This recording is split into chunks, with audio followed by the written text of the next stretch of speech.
Second.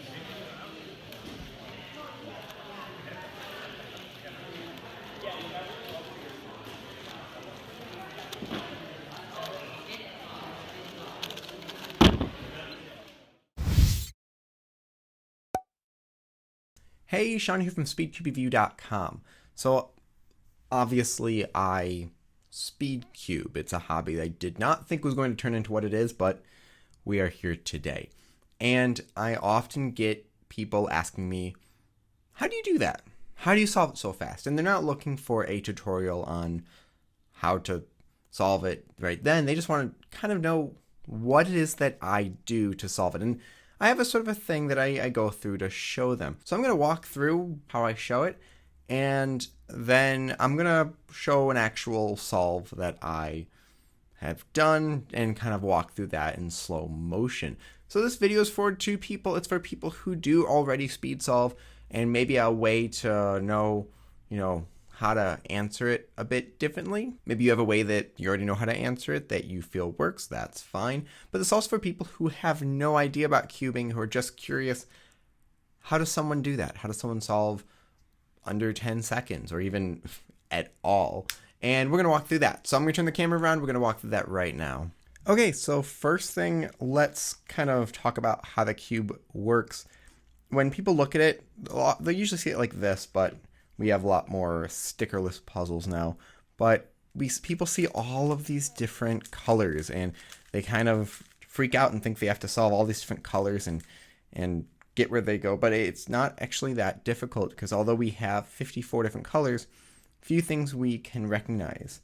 The centerpieces never move. Everything spins around those centers. So yellow and white are always opposite no matter what I do. And we can actually see if we take a puzzle apart that there is a core inside of there, and everything, the centers are attached to that core. So all you are really doing is placing the 8 corner pieces and the 12 edges. And that's it. It's sort of like those puzzles where you have individual pieces that slide around to make a picture, but it's 3-dimensional. So in total you have 20 pieces, 8 are corners, 12 are edges. So remember, this is not a tutorial on how to solve the puzzle. I'll put a link in the description for that. This is just how do the top solvers do it? How do people solve it under 5 seconds? What do they do?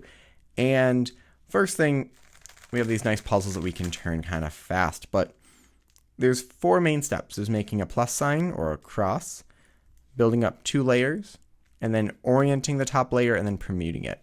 And so let me walk through that. When I'll have someone who's brand new, I'll give them a puzzle and ask them to make a plus sign with 1 color. Most of the time people say, I can do that. Rarely do I get people who are like, no, I have no idea how to do that. And so they'll do something like this. And they'll get a plus sign, well, with a little extra piece there, but they get a plus sign with one of the colors. Now remember how I said the centers never actually move? So this one's good and this one's good because that edge is only one red and white edge. It's only one blue and white edge, but these are in the wrong spot. That orange and white needs to be here and green and white here. So we fix that and put them in the correct spots. Now from here, after you make that plus sign, I can move any of the side layers 90 degrees and back, and move this top layer any which way, and I'll never mess up that plus sign.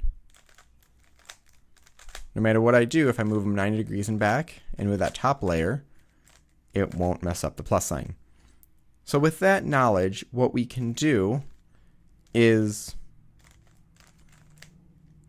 move pieces around so you end up pairing up colors, like this red and green and red and green, and place them in these spots. And there's different ways we can do that, but I basically manipulate pieces so they pair up and put them into that spot they need to go. So blue, orange, and white. And now there's different quick ways of doing it. I can pair them up as I insert them. But long story short, we build those up by turning this 90 degrees and moving the top layer, and the more you solve it, the more intuitive this sort of thing gets. From here, there is nothing you can do without messing up that bottom layer.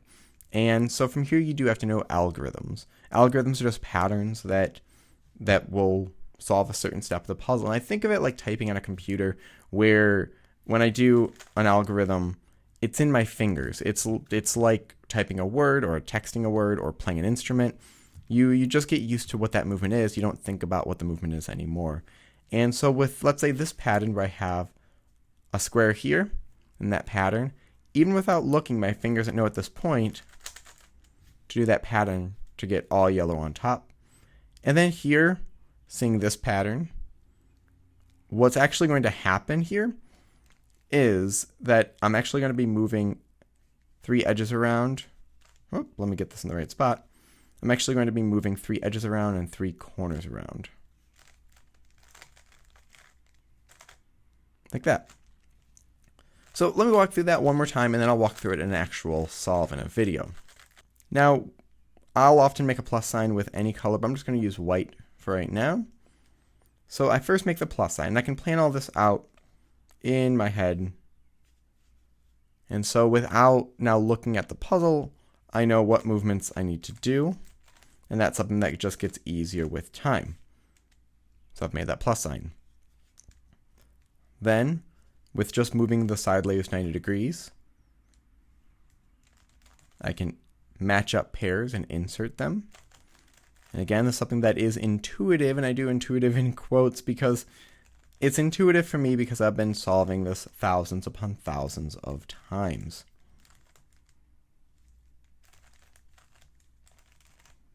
Then, actually, we have a very similar orienting of the last layer, that same sort of square, but it's on the other side now. And then we have a different, what they call PLL, where I permute, which swaps these edges and these corners, because these ones are actually perfectly fine. And that's it. So let's walk through a solve right now.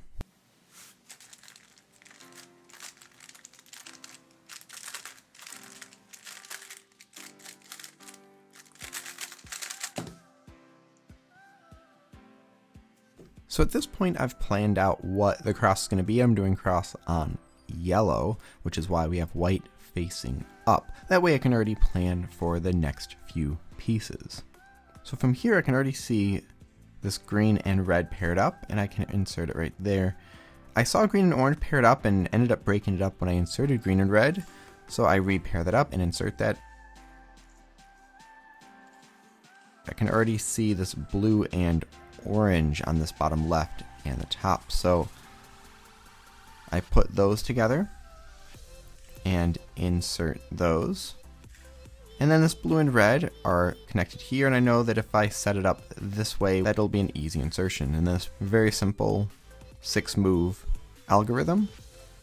And then here I can see that those are set up, so it's going to be a J permutation, and I know already, because of the way it looked, I have to do a U prime or a counterclockwise U move at the end before I hit the timer.